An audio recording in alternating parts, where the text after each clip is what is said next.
দর্শক আপনারা দেখছেন পাবলিক বাংলা আর ঠিক এই মুহূর্তে রয়েছি আমরা ফুরফুরা দরবার শরীফে। হ্যাঁ, আপনারা জানেন প্রত্যেক বছর ফুরফুরা দরবার শরীফে 3 দিনের ইসালে সওয়াব হয়। হ্যাঁ, আর এই ইসালে সওয়াবকে কেন্দ্র করে বিভিন্ন ধরনের মানুষ তারা একেবারে কুমন্তব্য করেছিল এবং আস্তে আস্তে আর একটা বিষয় আমাদের চোখে পড়ল। এবছরে দেখলাম যে ফুরফুরা দরবার শরীফে আসার পথে একেবারে বিভিন্ন জায়গাতে কিছু লাইট, কিছু ল্যাম্প লাগিয়েছে। না, কে লাগিয়েছে? বাংলার রাজ্য সরকার, মমতা বন্দ্যোপাধ্যায়। তাহলে ল্যাম্প পোস্ট কেন লাগালো? দুটো লাইট কেন লাগালো মমতা বন্দ্যোপাধ্যায়? আমাদের সঙ্গে রয়েছেন পীরজাদা সাবির সিদ্দিকী ভাইজান। আমরা এই টোটাল ঘটনা শুনবো বিস্তারিত। ভাইজান, প্রত্যেক বছর ফুরফুরা দরবার শরীফে 3 দিনের ইসালে সওয়াব হয় এবং যে মানুষের সংখ্যা আমরা দেখেছি এবং গোটা বাংলার মানুষ দেখেছে, যত বছর যাচ্ছে যেন মানুষের সংখ্যা আরও বাড়ছে। কি বলবো? সর্বপ্রথম ফুরফুরা শরীফ মুজাদ্দিদিয়া ইত্তেহাদিয়া ফাউন্ডেশনের তরফ থেকে ও ফুরফুরা দরবার শরীফ পীর পরিবারের তরফ থেকে আমি আমার দাদা পীর রহমতুল্লাহ আলাইহের সিলসিলা যত ভক্ত মুরিদ মুতাকিদিন আছেন এবং আমার রাজ্য, আমার দেশবাসীকে পবিত্র মাস রমজানের মুবারক মাসের শুভেচ্ছা ও মুবারকবাদ জানাই। তার সাথে সাথে 21, 22, 23 ফাল্গুন ইসালে সওয়াব আজকে প্রথম দিন। 21, 22, 23 ফাল্গুন ইসালে সওয়াবের মুবারকবাদ ও শুভেচ্ছা জানাচ্ছি। দেখেন, মাশাআল্লাহ, প্রতি বছরই আল্লাহ পাকের খাস রহমত ফুরফুরা দরবার শরীফে যত দিন যাচ্ছে তত মানুষের ঢল নামছে।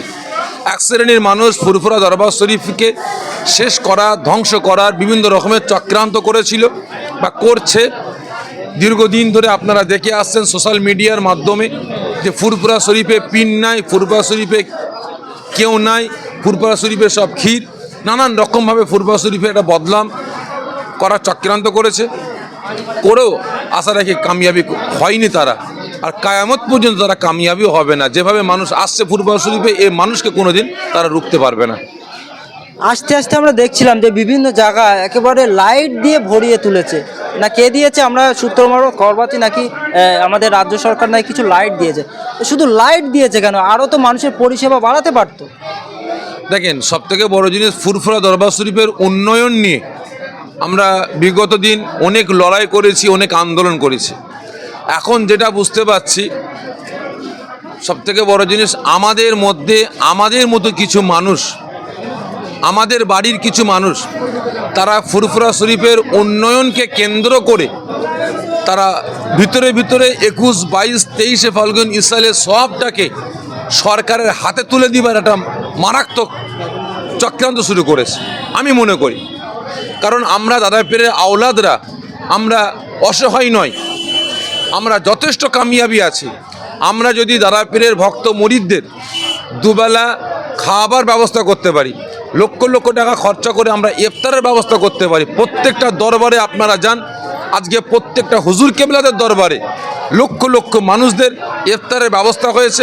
বাদ মাগরিব থেকে মেহমানদের খাবার ব্যবস্থা হয়েছে, সারা রাত ধরে খাওয়ানো হবে, একবারই সেহরি পর্যন্ত, ফজরে আজানের আগ পর্যন্ত খাওয়ানোর ব্যবস্থা হবে। তাহলে আমরা যদি দাদা পীরের আওলাদরা প্রত্যেকটা দরবার থেকে লক্ষ লক্ষ টাকা খরচা করে আমরা দাদা পীরের ভক্ত মুরিদদের, আগত মেহমানদের আমরা মেহমানদারি করতে পারি, তাহলে আমাদের 5,000 লাইটকে আমরা লাগাতে পারবো না?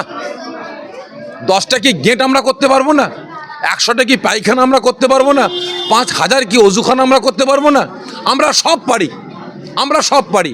কিন্তু এখানে আমাদের মধ্যে কিছু ব্যক্তি সরকারের অনুদানকে কেন্দ্র করে, সরকারের কাছ থেকে কিছু নেওয়াকে কেন্দ্র করে দাদা পীরের ঐতিহাসিক ইসালে সওয়াব 21, 22, 23 ফাল্গুন ইসালে সওয়াবটাকে সরকারের হাতে বকলমে তুলে দেওয়ার পরিকল্পনা করছে। আপনারা দেখুন, আজকে এই দাদা পীরের ইসালে সওয়াবে 21, 22, 23 ফাল্গুন সালে সব হচ্ছে। আজকে একে কেন্দ্র করে ফুরফুরা দরবার শরীফের এতগুলো পীর পরিবারে এতগুলো সন্তান আছে, কাউকে কোনো চিঠি করলো না, কাউকে কোনো মেসেজ দিল না যে আমরা ফুরফুরা দরবার শরীফে আগত মেহমানদের জন্য আমরা এই ব্যবস্থা করতে চাইছি, এই লাইট করব, এই সাবমার্সিবল বসাবো, এখানে এই করব, এখানে ওই করব। সরকার তা আমাদের সঙ্গে আলোচনা না করে নিজেরা পুলিশ প্রশাসন, এসডিও, ডিএম, কিছু মন্ত্রী, তারপরে হচ্ছে কিছু এমপি এমএলএ একত্রিত হয়ে নিজেরা সব জায়গায় দেখে নিয়ে লাইট ফাইট হ্যান ত্যান লাগিয়ে দিল। মানে এরা বোঝাতে চাইছে এই ইসালে সোহাবের কর্ণধার দাদা পীরের আওলাদরা না, দাদা পীরের বংশধর নয়, সরকারি আমলারাই এই ইসাল সাহেবের কর্ণধার, এনারা সব ব্যবস্থা নিচ্ছে।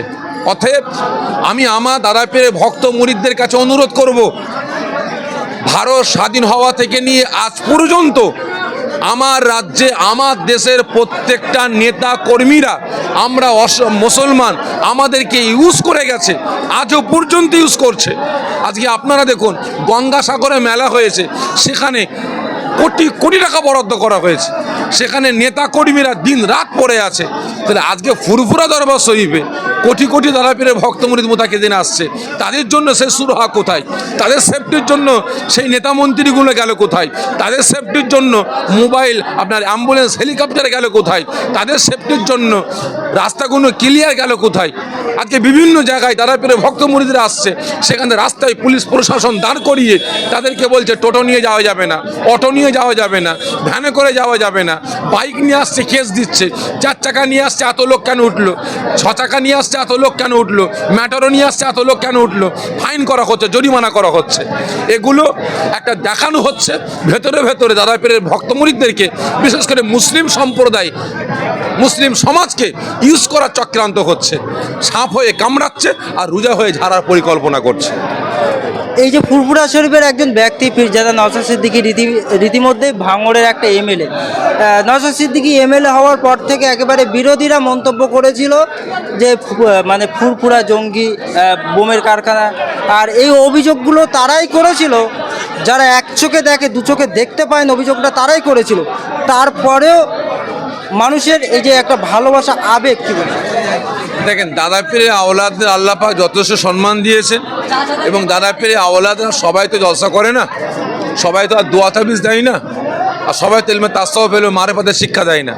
কেউ কেউ আছে, যেমন আমার 5টা ছেলে আছে, একজন ডাক্তার, একজন ইঞ্জিনিয়ার, একজন আপনার মাস্টার, একজন চাষাবাদ করে, একজন জলসা করে। ঠিক দাদা পীরের আওলাদরাও ওই রকম, কেউ জলসা করে, কেউ মিলাদ করে, কেউ চাকরি বাকরি করে, কেউ ব্যবসা বাণিজ্য করে, আবার একজন বেছে নিয়েছে নওশাদ সিদ্দিকী রাজনীতি করে, সে করতেই পারে। তা বলে দাদা নওশাদকে কেন্দ্র করে দাদা পীরের আওলাদদের ছোট করব, দাদা পীরের দরবারকে ছোট করব, এটাকে কোনোদিন মেনে নেওয়া যায় না। বাংলার মানুষ সচেতন আছে, অবশ্যই আগামী দিন তার প্রত্যুত্তর দিয়ে দেবে।